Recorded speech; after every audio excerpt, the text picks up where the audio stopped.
نماز برائی سے نہیں روک رہی، 5 وقت کی نماز پڑھتے ہیں لیکن جو ہے وہ برائی سے نہیں روک پا رہے۔ دیکھیں، آپ برائی سے اس لیے نہیں روک پا رہے کیونکہ آپ نے اپنی نماز کے اوپر فوکس کرنا پڑے گا، ٹھیک ہے؟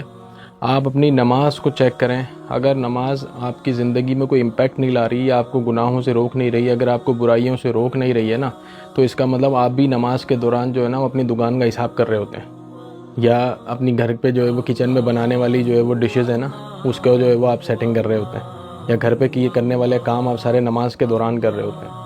آپ نے سب سے پہلے یہ دیکھنا پڑے گا کہ نماز کے دوران آپ جن آیات کو پڑھ رہے ہیں، جن دعاؤں کو پڑھ رہے ہیں، کیا اس کے اوپر آپ کا فوکس بھی ہے، اس کا آپ کو مطلب بھی سمجھ آ رہا ہے؟ ہمارے یہاں نماز پڑھ رہے ہیں بہت سارے لوگ، لیکن طوطے کی طرح کچھ آیتوں کو، کچھ صورتوں کو جو ہے وہ رٹا ہوا ہے، ٹھیک ہے؟ اور جو دعائیں پڑھی جاتی ہیں نماز میں ان کو رٹا ہوا ہے، لیکن اس کا مطلب نہیں آتا۔ جب مطلب نہیں آتا تو ظاہر سی بات ہے وہ امپیکٹ بھی کریٹ نہیں کرتی۔ تو سب سے پہلے تو آپ نے ترجمہ آنا چاہیے، جو چیز آپ پڑھ رہے ہیں وہ آپ کو پتہ ہونی چاہیے۔ دوسری بات، اس کے اوپر فوکس ہونا چاہیے۔ جب آپ نماز کے لیے کھڑے ہو رہے ہیں نا، آپ کو پتہ ہونا چاہیے آپ کس کے سامنے کھڑے ہیں، اور آپ کو دنیا سے جو ہے وہ کچھ دیر کے لیے آئسولیٹ ہونا پڑے گا۔